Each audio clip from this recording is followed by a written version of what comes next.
it's a little disconcerting when you are looking at these buildings and they're obviously tornado damage. Right here and right here.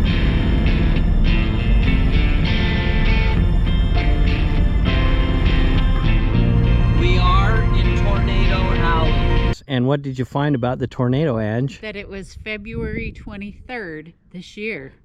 Yes, you can see how this roof's been peeled, and look at that I-beam support's just bent. And then the damage on those other buildings are literally right there. So, Mother Nature. On a bitter cold November morning in 1868, Lieutenant Colonel George A. Custer and his 7th U.S. Cavalry charged a sleeping Cheyenne camp nestled in the snow along the Washita River. The surprise attack altered the destiny of the Cheyenne people. By day's end, dozens of Cheyenne and cavalry men lay dead. The fatalities included Chief Black Kettle, a survivor of the Sand Creek Massacre who had remained one of the strongest advocates for peace. These hallowed grounds help us to remember the conflict between and within nations that brought war to the banks of the Washita. This site honors all who struggled and died. May all who come here learn from this historic site.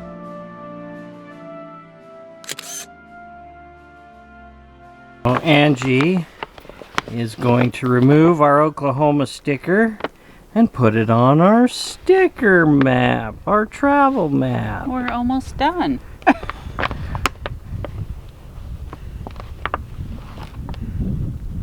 Although we're clear over here currently. Yes, we've just touched a small portion of Oklahoma, but we have spent the last 2 nights here. Texas has slid south. Ta-da! So, how does that make you feel? Kind of sad. Sad? Kind of sad because we're getting close, you know. Little Delaware over here. Yeah. And then Alaska. Delaware's the last. And then we'll have to concentrate on Canada, I guess. Yeah, getting some of those provincial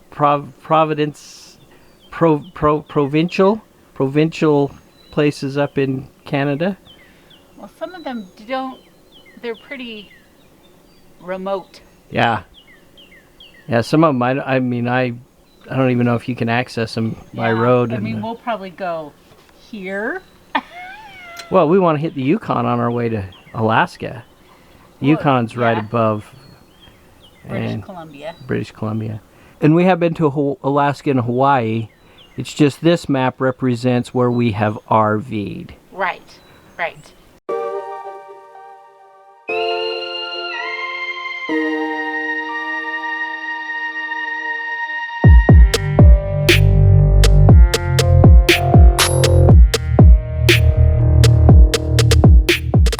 Well, we're leaving the Black Kettle National Recreation Area. We just spent the last 2 nights here. We're only going 130 miles US 283 to our next destination. Gonna stay at the AOK car park like we did on our way down to Aunt Malta's last December. And re-provision. Tom and Lori, you know how that is. You gotta go re-provision once in a while. Once in a while. A couple of things that we checked off on our bucket list here. 3 3/4 miles. Turn left on Oklahoma 33. We were able to finally put Oklahoma on our travel map, on our RV travel map, I should say. Yes. And we went to National Historic Sites.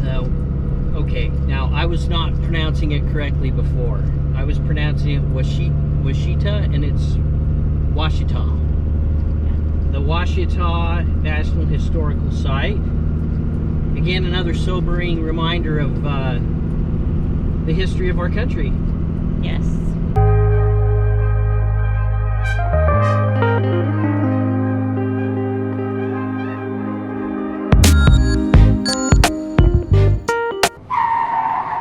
Well, this is no good.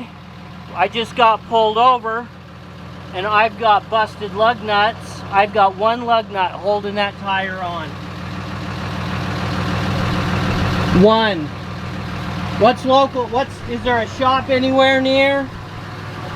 Well, I walked away because the truck is running.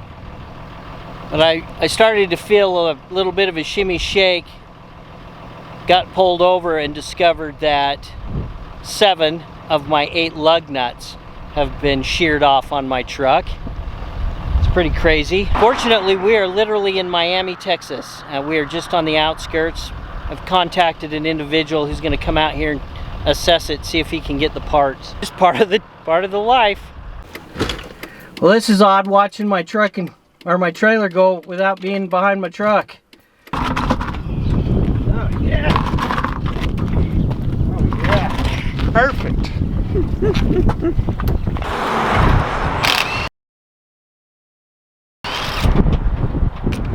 Well, that was awfully simple since there was only one, huh? Yeah, it's like NASCAR now.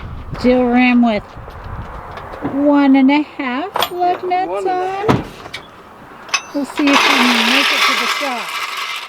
Well, it's certainly been an interesting day. Angie and I were headed down the road. We were just approaching Miami. That's how we were told it was pronounced, Texas, on our way to Amarillo. And I began to experience an odd vibration. And we pulled over, and I was thinking maybe I got a tire going low or something. And anyways, I walked around, I checked the tires, I checked the underneath the suspension just to make sure that it wasn't having something come apart on the trailer, and honestly did not notice anything. And we hopped in the truck and we started back down the road, and we'd gone just a few more blocks, and Angie started looking out her window because as we were going, it became more and more apparent that there was a vibration. And I glanced in my mirror and I could see that my rear tire here was wobbling. So I hit the curb again very quickly, walked back, and you'll see some of that video. Obviously discovered that we had just one lug nut holding it. You know, you're sitting there looking at your truck tire, you've got 14,000 pound of RV behind you, and it's one of those moments where you're realizing, man, I'm glad that tire didn't come off, because there would have been more than one accident involved. I had to change my pants afterwards, I'm sure. But Angie got on the phone and she started looking around what was available, and we were literally just on the outskirts of this little town. And I found Chief Automotive, and I got on the phone, and Jeremy answered the phone, and I explained the situation, and he hopped in his truck and he came right out. And after assessing it a little bit, he looked at me and he goes, my buddy's truck's in the shop, and it's got a fifth wheel hitch on it. Let me go grab that, and I said, really? And he said, yeah, absolutely. So we dropped the fifth wheel, and as he was arriving back, he hooked up. I helped him get my truck lashed to his friend's truck, and he pulled that to the shop. And I told him at that point, I think I'm gonna just try to slowly go, because we're only about a mile from his shop. And I started to slowly go. I was really watching that tire, and then I decided this is not worth it. So I called Jeremy back. I said, there's no way I'm gonna be able to limp this in. And what I ended up doing was I said, look, there might be enough of the broken studs. If you could bring some lug nuts, that if we pull these aluminum style rims off, that maybe the steel spare would leave us enough bite on the lug to be able to get a nut on it. And he did. He came back. He brought a floor jack with him that time. We jacked it up, and we were able to, once we got the tire off, to reuse the one good lug with the lug nut on it. And then he was able to get just enough of a bite that he was able to put another lug nut on one of the broken stubs. And then we were able to get the truck in. And it is a Saturday afternoon, and he called me, well, he brought us down here to this RV park using his friend's truck. We got set up, and he called me about 20 minutes later and said that he had found the parts necessary to take care of the truck, but he had to run to another town to get them. And he said I should have it done by this afternoon. I just awesome. So he did. His son came down, picked me up a couple hours later, went up and got the truck. Of course, you know, what I've been doing here this afternoon is I took my torque wrench and I went around everything and took care of that. But What fantastic Texas hospitality. Again, an issue where I can't think that we would have had any better of an outcome anywhere else. I mean, if Jeremy's ever going to watch this video, I just want to say thank you so much, Jeremy, to him and to his son and to his wife and these small Texas towns. He took fantastic care of us. I left a review for him on Google. He was very reasonable with his prices. I mean, you know, when you're in a situation like that, you never know what's going to happen, but fantastic folks. And I've had a little chance to walk around here. And so another thing, of course, is this little RV park. There's 4 spots here. It's the Turkey Trail RV Park in Miami, Texas. Fantastic power, water, everything works great. Matt, the owner, came by and very reasonably priced at $20. Thanks, Matt. If you're watching this video, I'll leave a review for you as well. But Angie and I'll keep on keeping on down the road, and just feeling grateful right now. We've had such fantastic luck the last 4 years traveling, and we have had some things that could have been major issues turn into minor inconveniences, and I hope, if nothing else, that continues. Anyways, all right, well, I don't know where I'm going to put this in, but if this is the end of a video, if I am going to stop it right now, I'm just going to say thanks for following. Be prepared. Don't become complacent. I used to religiously check my torque on the truck and the trailer. I had just done the suspension on the trailer, so obviously those were fine, but it's been a little while since I've checked the torque on my lug nuts on the truck, and that's on me. It's all on me. I told Angie up front, this is on me. We wouldn't be dealing with this at all if I would have not become complacent and failed in my routine of checking the torque on the truck, on the lug nuts on the truck. Yeah, that won't happen again.